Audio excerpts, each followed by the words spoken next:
What is up, Soul Fam? It's Sandal from Substance Over Style, and welcome to a new video. Okay, so let's get some Palo Santo. Oh, this is backwards. Let's get some Palo Santo on the go. And we will. I wonder if this is actually real Palo Santo. I bought it from an antique shop in Sheffield. 20 sticks handcrafted in India. Doesn't actually say whether it's real Palo Santo. I do find that it does smell a little bit different to my Palo Santo sticks, which I try not to use too often. In case you don't already know, Palo Santo is like super endangered. So yes, and I hope you're all doing really nice. What are y'all thinking of the hat? I'm absolutely loving this hat. I've had this hat since I was a teenager. I stole it off my mum. Pinched it off my mum. I was shopping my mum's closet. It was hers in the 80s, and I literally haven't worn it since I was about 18, but it's giving me these kind of like Vivienne Westwood, like circa 1995, like Clueless vibes. So I thought I would bust that out today for the video, but I might just stick it in my Depop shop because for those of you who are following me on Instagram, I mentioned that I'm selling half my wardrobe because I'm leaving the country soon and a lot of stuff doesn't really fit me anymore because of lockdown weight gain, or doesn't just suit my style anymore, and I don't really spend enough time in London to wear all the London clothes that I have. Plus I don't really party as much as I used to. Well, I don't think anybody really parties as much as we used to before lockdown. But I think I'll probably be winding it in a little bit just because, you know, when you're in your 30s, it doesn't hold quite the same appeal as it did when you were in your 20s and you did it every weekend. I'm not really about that life. Don't get me wrong, I do like to party, and when I party, all the people who know me know that I'm the kind of person that I will literally not stop. I'm always like the last one to leave, which is why I don't do it anymore, because I can't be living like that anymore. Like, it's just, I cannot have an excuse for just taking off not just a Sunday but a Monday and a Tuesday as well. So my body needs to recover, and I think my body is still recovering from my 20s. So I actually went to see an iridologist. I am going to get into the video, just bear with me 1 second. I thought this would be useful and helpful to you guys. I went to see an iridologist like 2 weeks ago. So if you don't know, iridology is like the science of like studying the eye, the iris. So they take a picture of your eye, and your eye actually holds a record of your health history. And so different parts of the eye correspond to different parts of the body. So they can tell if there's issues to do with your reproductive organs, to do with your digestion, to do with, you know, all kinds of things, your blood, you know. So she was able to, I went with my mum, and she was able to scan both of our eyes, and without knowing anything about us, tell us exactly what our health complaints were, and then also tell us things that we didn't already know. So she gave me some recommendations. So apparently I have a very strong constitution and my body can kind of handle a lot, which is true, and I have always known that. But and especially being like more melanated with the brown eyes, she said people with brown eyes tend to accumulate problems. So they might not see issues straight away, but they tend to accumulate issues that then cause health issues later in life. And you'll tend to see more blood disorders and digestive issues with brown-eyed people. Things like diabetes as well, if you don't already know, is like one of the top degenerative diseases in South Asia is diabetes. So something to look into. I highly recommend it. I think it was definitely very, very useful, and she gave me lots of recommendations about, so you know, I have issues apparently with my digestive enzymes, and I'm not assimilating as much of my nutritional content as I could be if I kind of, you know, supported my digestion with some gut cleanses, and, you know, prebiotics, probiotics, which I'm going to have to incorporate. And then she also told me that I'm not detoxing, my body's not detoxing as fast as it could because my liver's a little bit backed up. So I'm going to do a liver cleanse this spring, I think. I haven't done one in a while. I did one a couple of years ago. I think the last one I did was like, might have been 2017. I mean, I've done other, obviously I do like a cleanse like every 6 months. like a proper, like, you know, 3 to 5 day cleanse, but I think it's probably time I do another liver cleanse. So if you are looking into doing a liver cleanse, I recommend the Andreas Moritz liver and gallbladder flush. It's a really easy one to do, so I'll probably be doing that. And yeah, let's see if my health improves. But I have noticed that, you know, my energy levels have been a lot better over the last couple of months. I don't know if that's energetic changes. I suspect it might be energetic changes, but it's also, I've been doing loads of like little mini cleanses and fasting and vegetable juicing and infrared saunas and niacin and just random little things, enemas and stuff like that. Did I say enemas? Anyway. So yes, so what did I want to talk about today? So more union stuff, because I think it's highly important. I wanted to talk about trusting the masculine and restoring our faith and our trust in the masculine, which is so important for feminine energy beings on a Hieros Gamos path, to be able to trust the masculine. And it's something that has been quite destroyed due to the gender splitting wars on our planet that have made us completely lose trust in the masculine, and with good reason. It was quite deserved, because the masculine was highly targeted and hijacked, and extremely distorted and running false programs that subjugated, oppressed and objectified the feminine, and it was extremely painful for us collectively. Like, let's be really honest about that. There's a lot of deep pain and grief, and trauma that the feminine needs to purge around what the wounded or the fallen masculine has subjected us to. So that's the first thing that we need to do when we're restoring our trust in the masculine. It's to grieve what was taken from us, which is the, you know, union with our true masculine. Now, what is the true masculine? So in order to come back into unifying with the true masculine and trusting the masculine, we have to get really clear on what that frequency is. And unfortunately, I feel like, especially in mainstream society, there's a lot of confusion around what the masculine is or what it means to be masculine.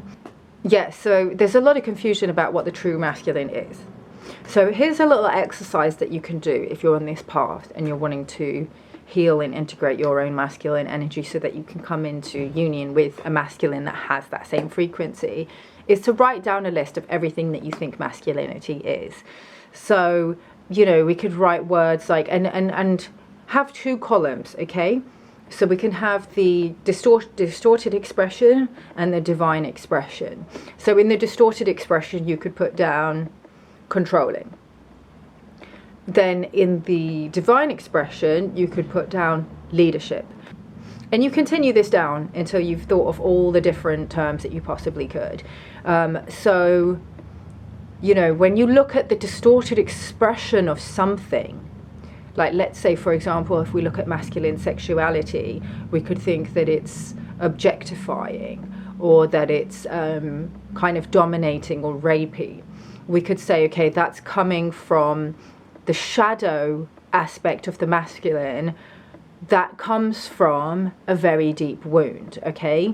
So it's usually, it can be a mother wound or a father wound, doesn't really matter, but ultimately, mother and father wounds come from a separation from source. Ultimately, they come from a separation from the divine streams that come from Creator, that hold the truth and the love frequency. So true divine masculine sexual expression is not, you know, objectifying or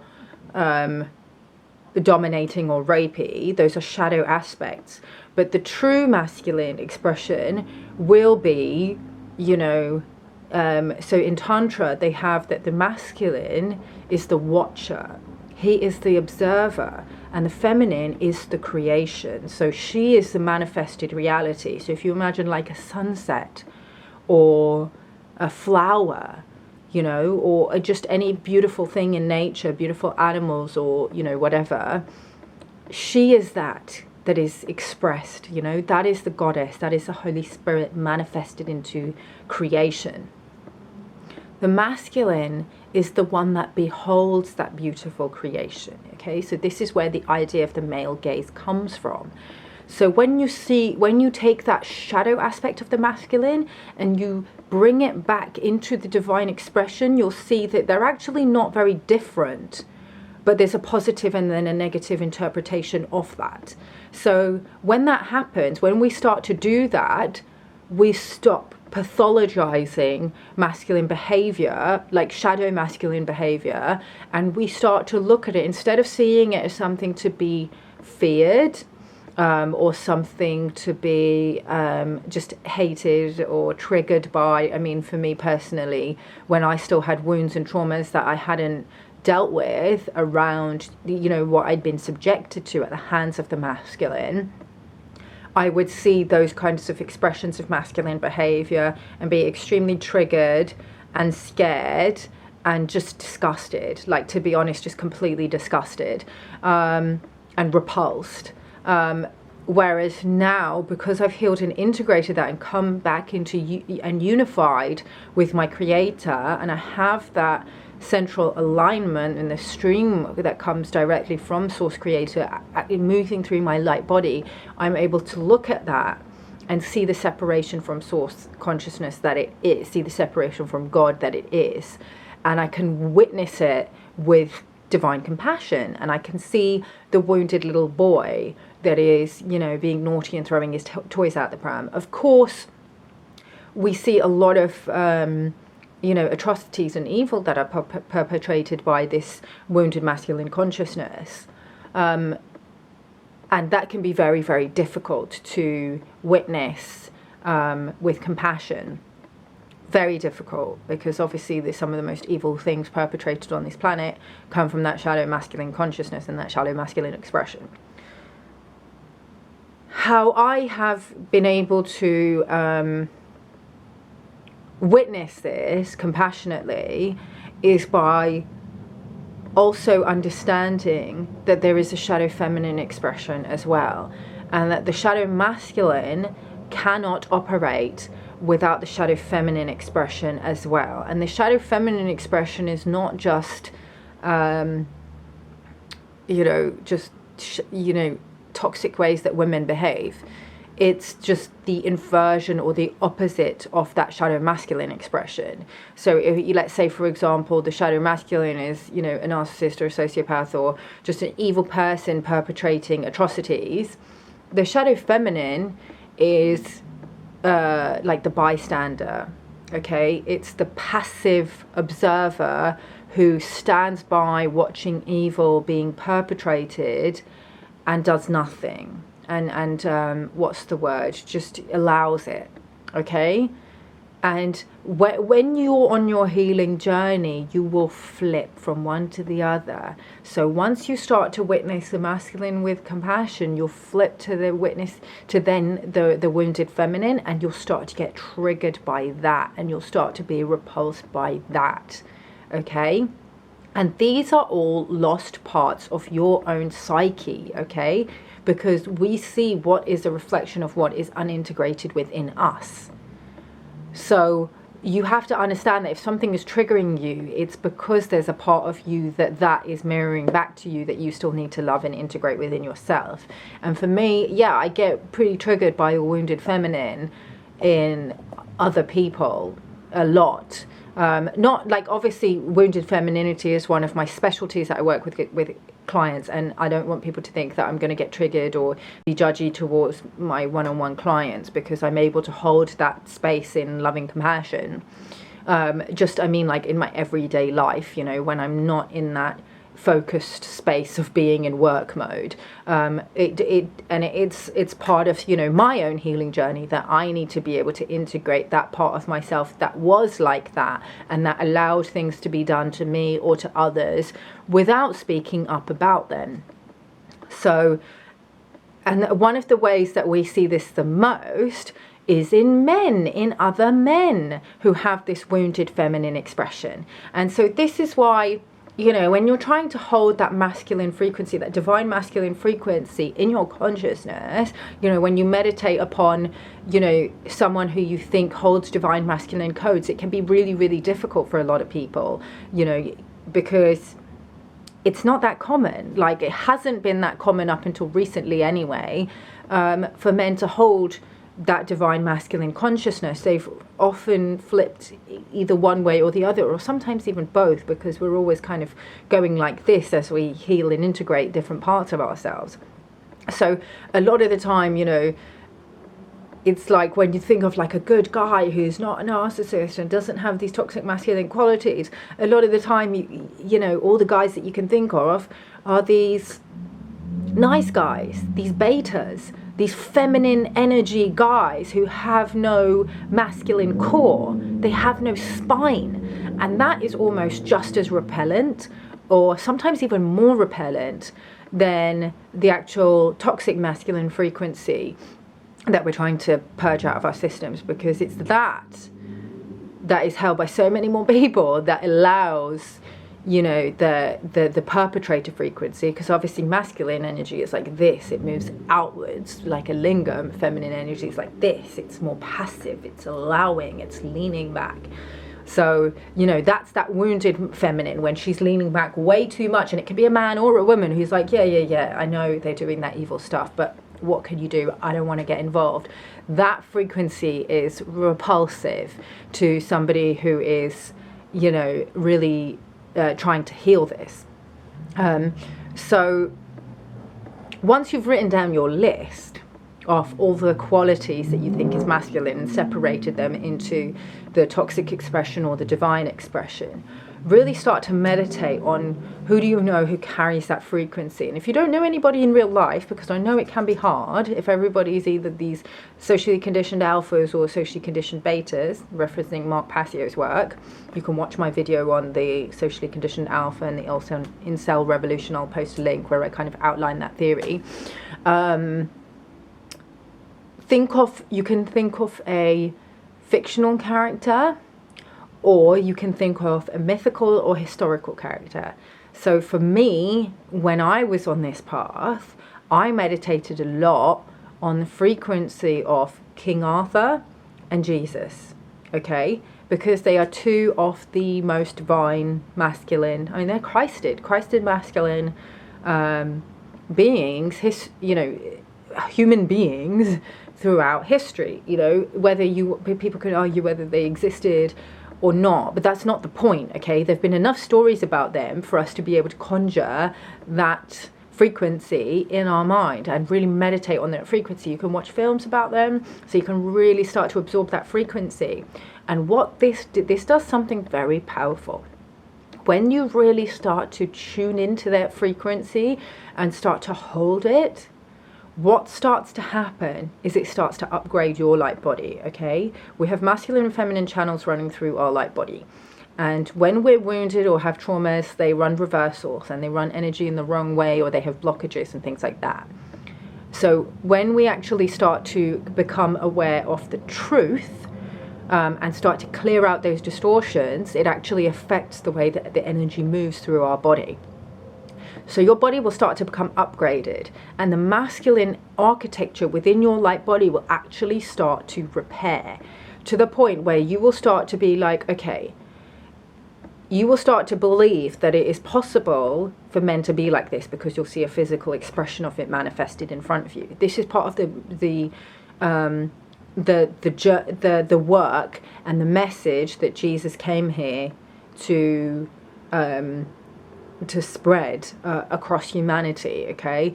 This frequency of what it means to actually walk with God and to walk in alignment with universal laws and with the truth and the love frequency that came directly from his Heavenly Father and Holy Mother, which is the Holy Spirit, okay? And whether you're Christian or any other religion, it doesn't actually matter, okay? I don't identify as being Christian, but I read a lot of texts. I'm reading autobiography of a yogi at the moment, okay? So that's like Vedic tradition, Hindu, like that kind of part of the world. They talk a lot about Jesus in that book, okay? So I don't see Jesus as being part of, this culture or this religion or not. I consider him to be a very universal figure. He's talked about in Islam as well.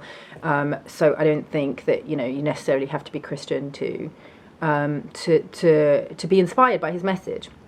So what it does is it actually starts to restore your belief in the masculine, because you start to see what is possible and how, you want to be dealt with as a woman by a masculine energy person. And it's not about being perfect, because remember, Jesus was not about being perfect. His message was we're all born into sin, and that's okay. You're loved anyway, as long as you can be authentic and say, I'm not perfect and I did these things. And it's not about being ashamed. It's okay to be ashamed, but nobody's trying to shame you. But if you are ashamed, he'll wash away those sins, okay, and forgive them. That's the whole point of that was the whole point of the crucifixion. That's the whole point of atonement and confession. It's not about putting shame upon people for things that they've done. It's about washing away their shame. People naturally feel ashamed when they do immoral things, just naturally, because intrinsically we know the difference between wrong and right. So that's one of the things that I think is very misunderstood when it comes to, Jesus and his message, because there's so much religious programming and God wounds and religion wounds that came from religious communities, where they would just be ostracize people for not behaving, in certain ways, which I understand, because if somebody's really evil, I don't really want to be friends with them either.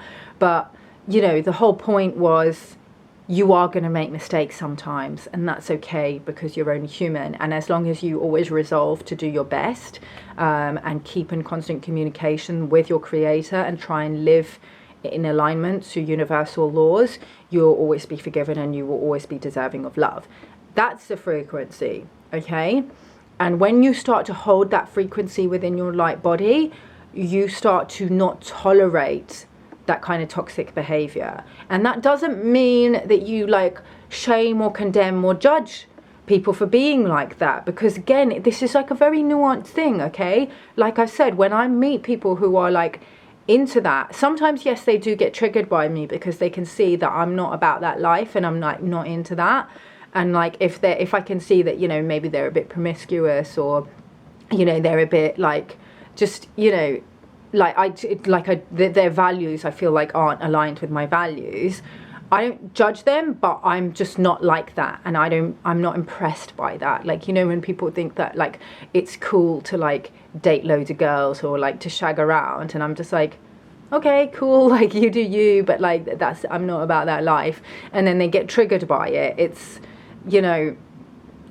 it starts to, again, it's not about shaming people, but it starts to repel people who are not going to live up to your standards and who are not ready to treat you as you deserve to be treated, okay? Because as a woman, you are the glory of God, okay? You are the daughters of God, okay? And it was God's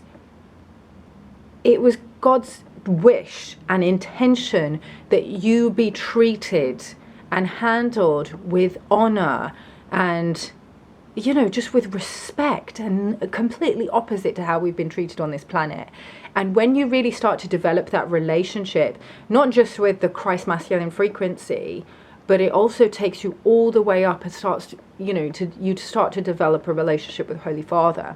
And I know that that's triggering for some people, especially for people who are now starting to realize how much the feminine aspect of creation and the feminine aspect of God was erased from the text and was suppressed. And so all of this goddess stuff is starting to become really popular. Okay, I was super into all the goddess stuff, and I'm still into the goddess stuff, okay? The goddess is a very, very important part of creation. I'm not dismissing that at all. I developed a very, very close relationship with the feminine current of creation, the goddess. And she's very, like, when you start to connect with that energy, it's this very deep, mysterious frequency where you start to tap into not only your own pain body, you start to tap into your emotions, you start to tap into your pain body, and you start to connect with the consciousness of the earth and her pain body and the collective pain body. And it's very deep. It's a very, very deep process, and it is not to be skipped.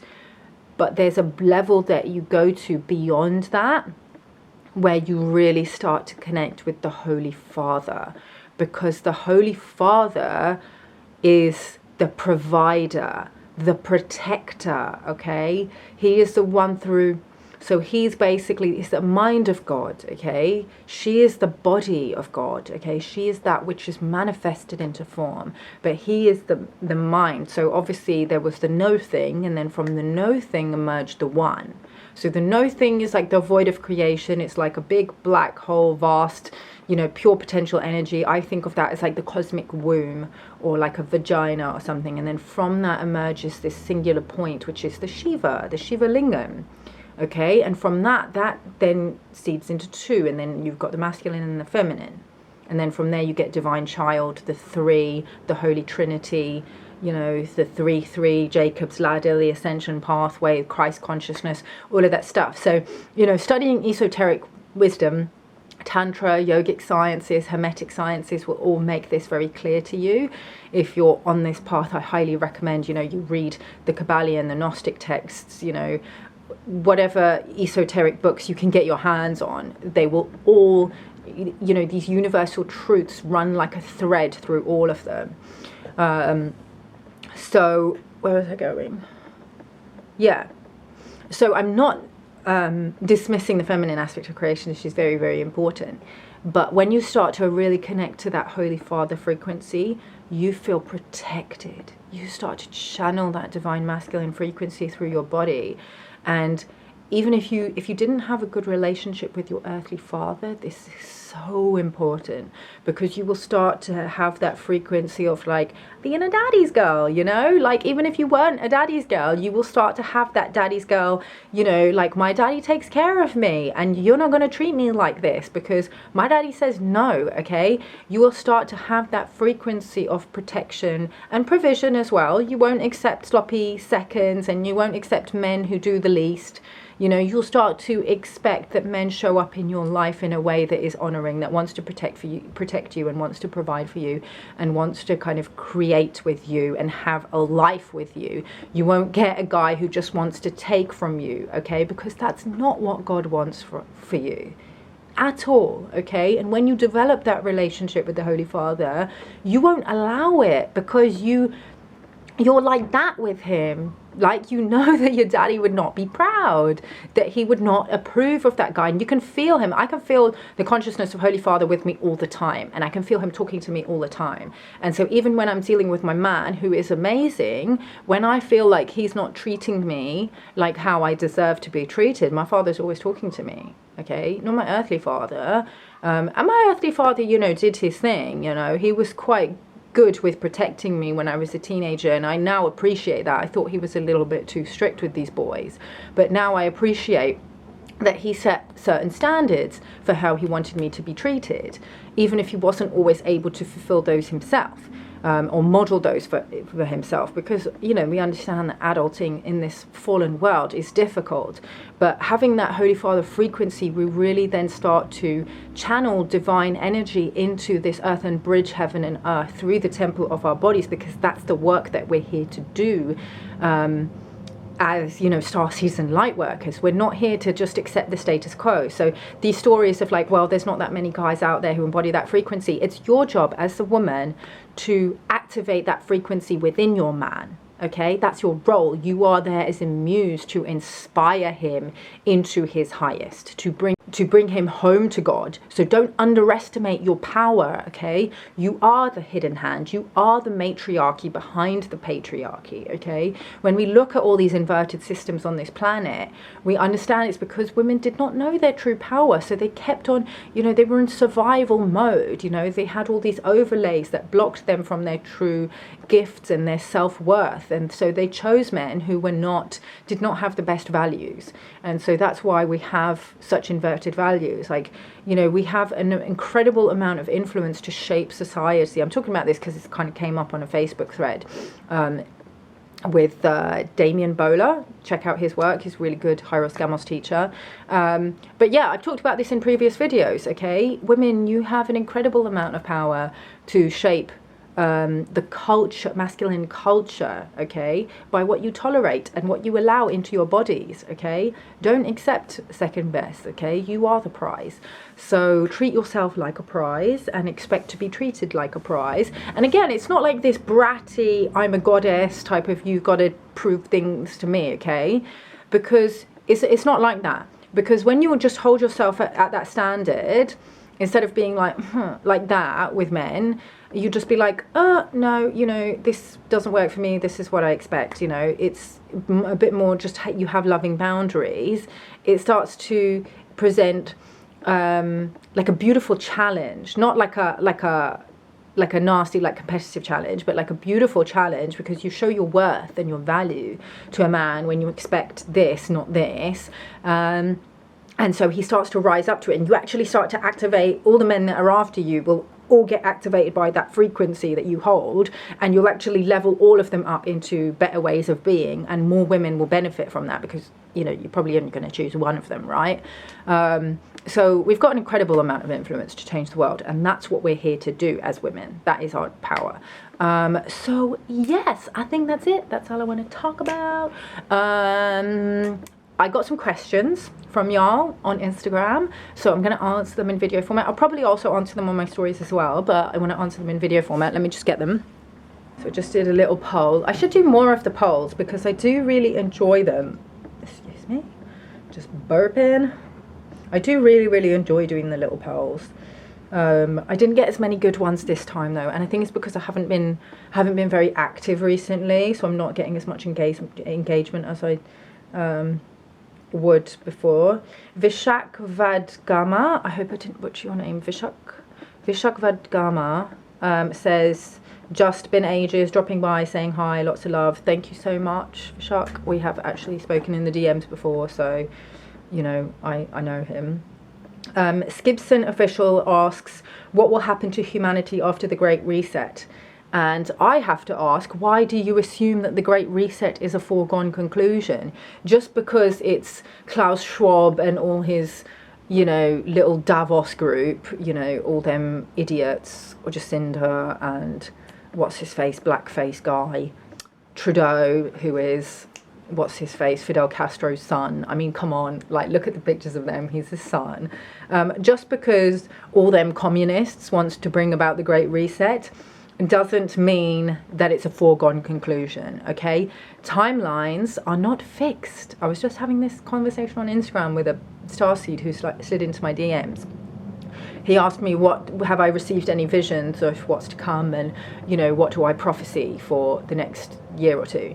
Yeah, I have received visions, and I get a lot of, you know, prophetic dreams, but I don't talk about them because I don't believe in that stuff. Like, yes, you can view future timelines, and I do think that when you're visualizing what, you know, things that you might do in your future, like, you know, if you like, you know, get visions of things that you want to create and dreams of like what you want to manifest, that's, I've talked about this before, that's you viewing a future memory. You're actually seeing into the future. However, timelines aren't fixed, so these things are not foregone conclusions. You have to actually hold the vision and believe it, believe that it's possible for you to manifest it, and then it will manifest. So if you don't want the Great Reset to manifest, I don't think most people on this planet want the Great Reset to manifest.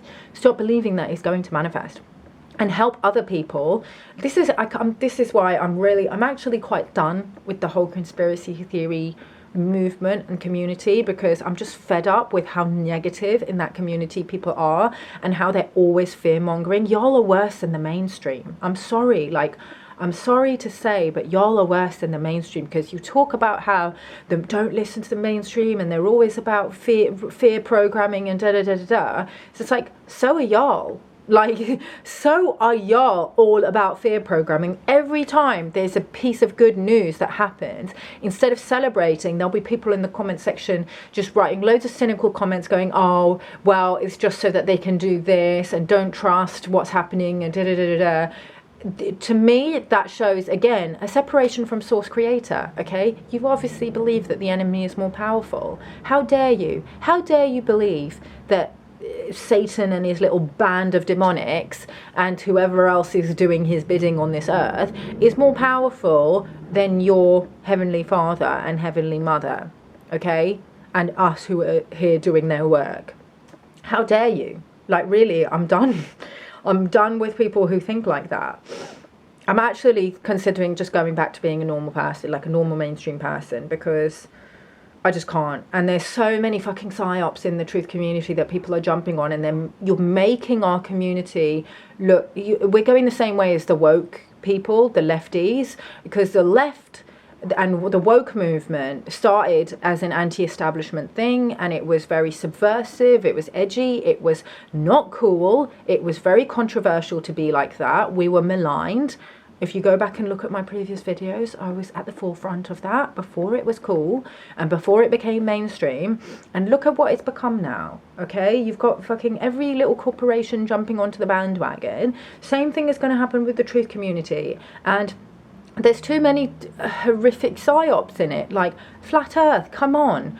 Everybody who thinks that viruses are not a thing and that there's no such thing as a pathogen, you sound like idiots. I'm sorry if, you know, I don't care if I lose people for saying these things, but it needs to be said. Some of you lack healthy discernment. And look, it's okay to look into things, okay? If you're looking into any of these things, like terrain theory or, you know, what shape the earth is, I respect that, okay? I do respect that.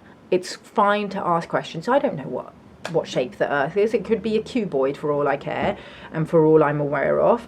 By all means, look into things. But don't think that you know just because you saw one documentary that probably wasn't actually that compelling, okay? The science is always changing because our consciousness is always evolving as we discover deeper and deeper truths.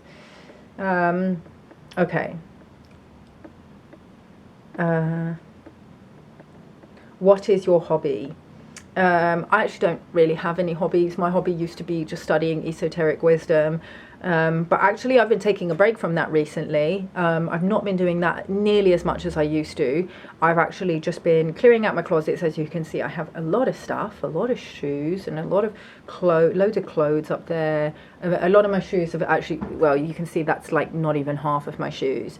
So I've been clearing out my closets. I've been listing things on Depop. I'll actually post a link to my Depop shop in the link below. There's not that much stuff in there yet because, you know, I'm still just photographing things and I'm going to list them over the next few months. But I'm clearing out like half my closets.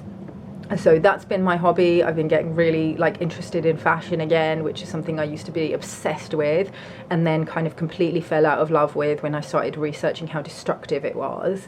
But now I feel like the whole Gen Z, who are, you know, everybody knows like young people have a massive amount of influence to kind of be tastemakers and things like that. When I look at what Gen Z are doing with fashion, I'm actually very encouraged because, you know, they're not, yes, they have a very fast trend cycle, you know, with all the TikTok fashion and stuff like that, but they're really into like thrifting and DIY, and it just really reminds me of when I was a teenager, because I was also obsessed with thrifting and DIY, and, you know, because fast fashion wasn't really a thing when I was, you know, that age. So it's really nice to see that despite so many fast fashion options, they're becoming a lot more conscious about their environmental impact, and they're thrifting a lot, and they don't consider fast fashion to be cool, but thrifting they do. And they're really into activism and things like that. So I kind of really like where, you know, I do think that the future is looking quite bright with the next generation. And I did hear a thing from Alex Collier. I don't know if you guys know him, but he's like an Andromedan contactee. So he's, you know, been in regular contact with the Andromedans and things like that. So I do actually really enjoy listening to ET contactees. So that's one of my hobbies. You know, I really like aliens and stuff. But he was talking about how the new kids that are being born now are actually being born with 3 strands of DNA, which obviously they'll start to activate more and more, like we have been, as they go through their ascension process. But yeah, that's interesting. So yeah, in terms of hobbies, I've been getting much more into sort of fashion and DIY and making things, which is something I used to really love doing. Flynn N7 said you don't reply. I definitely don't reply to messages as much as I used to, and you know, I'm sorry guys, like I do feel a bit guilty about it, because you know, I feel like I did build up a really loyal audience from, you know, sitting there and having a lot of conversations with people in the DMs, and I really do cherish those times. And you know, anybody that I did connect with in the DMs back then, I will still talk to, but I just don't really have as much time to sit there. Like that was a lot during lockdown, or like when I was in Bali, and I just didn't have as many responsibilities. I have just too much work to do now, and you know, I have clients that I'm serving, and you know, a website that I'm building or planning to build, and you know, it's just I just don't have the time for it. I'm really sorry. But like, if you, I do reply to most comments that people leave. So you know, if you leave a comment on my post, then I'll usually reply to that, or comment on the videos. But yeah, I don't reply to many DMs unless they're like engaging. If there's something quite engaging, then I might send a quick reply or whatever, or somebody requesting me to do a video. I do enjoy those, and I will usually reply to those. And definitely, obviously, I will reply to anybody who's inquiring about sessions, definitely, or anybody who wants to book me for modelling work. I definitely do reply to work inquiries. Why are you so fine? I don't know, my mama made me that way. Which sports do you like? I'm not really a sports person, but I love surfing. Is that a sport? Does that count as a sport? I love surfing, not really in London, obviously, but in Bali I did surfing. Where I'm moving to next, there's going to be some surf, so I hope to take it up more when I move. Yeah, that's it really. I guess like hiking, I really like hiking. Yeah, I think that's it. Dancing, is that a sport? I love dancing, and oh my god, I love ecstatic dance, and I need to make more time for it, but I haven't really had any time to do anything recently. Abhishek AJ, what's your take on manifestation? Does it work? Of course it works. Of course it works. Why is this even a question? How do you not know then? It works. Watch my video. I did a couple of videos. I did one talking about how I manifested a Vogue cover, and then I did another one talking about how I dropped 2 dress sizes. And both of those, using the power of manifestation, using the power of mentalism, visualization. Obviously I did take some action as well. Action is important, but it's all about retraining your subconscious mind, and your beliefs. Even actually with my course Reclaim Your Crown, where I teach Kriya Yoga, that will actually help you with your manifestations as well, because it releases trauma from the body, and it rewires your entire nervous system at the causal level. So what that means is we've got a physical body, right? Then we've got an emotional body, and you've got your astral body and stuff, but there's a causal body, which is way bigger. And the causal body is much bigger. You obviously can't see it. It's at beyond the visible light spectrum. It's much less dense than your physical body. But it's the realm of your thoughts, okay? And it can pick up thoughts from other people, and it can also send out thoughts. Now, what happens is you are a manifestation. You're a physical manifestation of your thoughts, your feelings, and your beliefs that then descends into form, right? So if you have the belief that I'll never be skinny, just for example, okay, it doesn't have to be that, or okay, let's not make it a skinny thing. I'll never have a big bum. I really want to have a fat apple-shaped ass, and I'll never have that. I'll always have this really flat little butt. And then your body hears that, okay, and it rewires your DNA, or maybe your DNA was always wired that way, and so you will have just continue to have that small butt. And you could say, oh, well, that's not true, it's a genetic thing. Yeah, because you've got your DNA from your parents and they always believed that they had a small butt. So you can rewire that, okay? And obviously, to rewire it, it's easier if you go to the gym, because when you go to the gym, because of our collective belief system that going to the gym and building up your glutes will expand the size of your butt, that will do it faster. But you can do it just with your mind alone, okay? I dropped 2 dress sizes doing it, and in some of the manifestation Facebook groups that I'm in and communities that I'm in, there are stories of people changing their bodies, changing their eye color, changing their height. I know, okay, it sounds crazy, but there are stories of people changing their height. There are stories of people healing terminal illnesses. I get chills thinking about that, okay, and all kinds of things. You know, when you think about those kinds of things, manifesting a job, more money, or a specific person is like child's play. Those things are easy, okay. So yes, it does work. There are whole communities on YouTube that teach you how to do it. I highly recommend you check some of those out. Some of the stuff can be a bit false lighty and have some distortions. And I also believe that once you rewire your entire system to align with your highest timeline, you don't actually need to do much work on consciously manifesting anything anymore, because you just do what God tells you to, and God brings you in everything that you need in order to do her work on this planet. That's what I do now. I don't actually need to manifest anything. I used to do a lot of rituals and, you know, practices and affirmations and visualization and meditation to manifest certain things, but now I feel like I'm on my highest timeline. Don't really need to do any of that. It just happens. Like if I feel like I really need something, I'll be like, okay, God, I really need this to do this work, and it will usually manifest, okay? Most manifestation coaches will teach you that you can have whatever you want, no matter what. I personally believe that when you're manifesting with God, directly with the Godhead, rather than through the astrals, you cut out a lot of karmic consequences. So, you know, you can manifest anything that you want, but if it's not in alignment with your highest timeline, then sometimes there'll be issues to do with your manifestation, and you'll get like karmic consequences. So, you know, I've heard stories about people saying that they wanted to manifest 10 grand and then they got it, but it was like it was like an insurance buyout for a car accident that they were injured in. So when you manifest with God and according to your highest timeline, sometimes you don't always get to manifest everything that you want, but you'll get to manifest everything that is meant for you and everything that you're supposed to get in this lifetime in order to do the work that God has assigned you and that God asks of you. But you do have to do what God asks you, okay? But you know, why wouldn't you, okay? Because God wants us to, you know, do the right thing, and also God wants us to be blessed. So, okay, what else? Don't want to ask, but I want to confess that I have a hard crush on you. I have a hard crush on me too. No, it's all good. I appreciate that, thank you. When is your birthday? May the 4th be with you. I know that's kind of cheesy, but yeah, it's May the 4th. If anyone wants to buy me a gift, it's coming up soon. What is your purpose in life? Oracle Owen asks. Let me post a little link down there to the little podcast that I did with Oracle Owen. My purpose in life is to get everybody on their highest timeline. It's to get everybody free from the shackles that hold them back, okay? It's everybody doing what is assigned to them in alignment with universal laws, and to rid this planet of evil.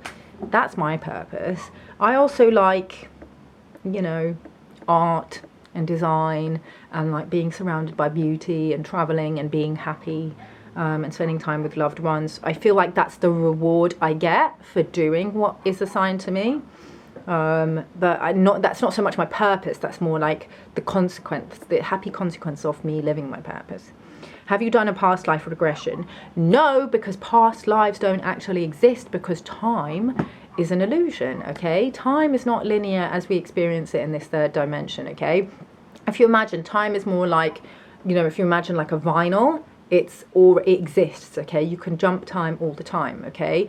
It's just we move through it like that. So it's difficult to explain. I don't know if I can be bothered to explain it right now. But if you imagine basically your consciousness puts you at a certain time and then moves across this kind of spatial dimension. So you think that the past is gone and doesn't exist anymore and the future is yet to come into being. Well, I mean, yes and no. There's multiple different future timelines that already exist and you can jump between them. And same with your past. Your past also exists within the kind of whole space-time matrix, and you can visit them anytime you like. So yes, I've visited other lifetimes, and it's really easy to do. All hypnosis is just self-hypnosis. And just put in your little earphones and put on a hypnosis meditation. Try and do a past life one or like an other life. You know, they're usually called past life ones because people think of it as past lives, but they're not past lives. But just find a past life regression meditation on YouTube. Set the intention that you're going to visit another lifetime. Kind of give yourself a little bit of a guidance about what you want to explore. Like maybe you want to explore something to do with a relationship issue that you're having, or a career issue, or you want to reclaim some gifts or something, or you want to visit maybe one of your lifetimes that are not on Earth, that are somewhere else, and that will take you, or you know, you can just have an intention to just visit any lifetime, and your consciousness will take you to wherever is most helpful for you at that time. So I like to do it in the middle of the day if I'm a little bit sleepy, because then I'll go into a lucid dream, because my mind, because it's the middle of the day, my mind's trying to like not let me go into too deep a sleep, so it's kind of trying to keep me awake. So that's really good for staying lucid, so that you are awake in it. It's more realistic and what's the word, and you remember it when you wake up. So I've visited several lifetimes. They are all they have, well, not all of them. I talked about them. I don't know if I might have run out of cards, so I'll link it down there. I did quantum healing hypnosis technique with a practitioner, and I visited 2 lifetimes, one where I was the wind and the other one where I was a star. So those were like completely different to what I am now. But I also did some recently which were really similar to my current lifetime. I went to one lifetime which was actually a past life, even though I know I said the past doesn't exist, but in our current space-time, you know, reality, third dimension, it's the past because it was the 70s. It might have been the 80s. But it was more like a parallel life, because I was alive in the 80s, but who knows, maybe the person died shortly after this. But I visited a woman, I visited her flat in London, and she had like these beautiful mosaics on the wall, and they were like made out of these mirror tiles. And she had been a famous supermodel in the 70s in Europe. She was Bulgarian with like curly dark hair, pale skin, and she was me. Like I kind of realized this when I woke up. But it was too crazy. It was too crazy. She was married to an architect. My boyfriend's an architect. And she had decided that she wanted to kind of pivot out of modeling into another career, same like what I'm doing, because she found that modeling was a little bit too taxing on her body, which it is, and she wanted to have a baby. So, you know, she needed a job that she could do and be pregnant and have kids, and it wouldn't disrupt it. I mean, modeling is kind of different now, but like around that time it was like that. Like if you got pregnant, it was like game over, you can't still continue to model. And she had basically decided to become an architect, because that's what she had studied before she got into modeling, just like me. And then I visited another lifetime where I was a young blonde girl, and I was like living in Bangkok, and I was married to a model who was like half European and half Asian, and it was just so similar to my life when I was living in Bangkok and modeling there. And like I think the guy had like a similar frequency to some of the guys that I was friends with when I was there as well. But yeah, that was really interesting. And the thing is, like whenever I visited those particular lives, like when I did the past life regression, it wasn't that vivid. Like it could have just been me, like it was mostly like just in my mind's eye. It could have just been me visualizing it. Like I wasn't certain, but what made me more certain was the fact that I felt like I wasn't consciously trying to think of things that were so relevant to my current situation. So that's what made me really trust that what I was shown had some truth to it, because it was so helpful for where I was at, and it really helped me heal what I was currently dealing with at that time. watch that video if you're interested, and it will explain in more detail. But when I visited these other lifetimes in the dream space, they were hyper realistic. They were like just as realistic as this physical reality, if not more so. Like I could touch things, I could hold things. Like in the lifetime where I was married, I actually had sex with my husband and I could feel it physically, and it was very painful. It was actually not a particularly good lifetime. But yeah, like, yeah, definitely I have done other life regressions, and I highly recommend people experiment with that and see what, you know, what you can learn about yourself.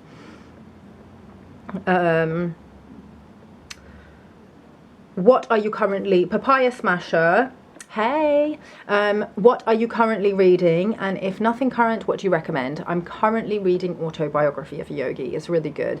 Some people will say it's completely mind-blowing, but for me, not so much, because I'm used to reading spiritual books. So, you know, it's good. It's definitely good. What do I recommend? I highly recommend the Kabbalion. I recommend that to everyone. Just read that. That's all I'm going to recommend. In fact, I want you to go and read that, everyone. Okay. Heidi Nyema, hey girl. If you could go back to your 20-year-old self, what would you tell her? I would tell her to listen to her body and listen to her emotions and listen to her intuition and trust her gut. Okay, because I feel like she could have saved a lot of time and a lot of energy and not dealt with stupid people and stupid situations that stole energy from her if she had trusted herself a little bit more. And I'm actually going to leave it at that, because I think that that's the biggest lesson that I want to give to my younger self, and what I would give to any of you who are younger or older, even if you're not already doing this. Trust your gut. Okay guys, that's it. That's all we have time for today, and I hope you like the video. So I'm going to love you and leave you, and I'll see you in the next video. Peace out. One love.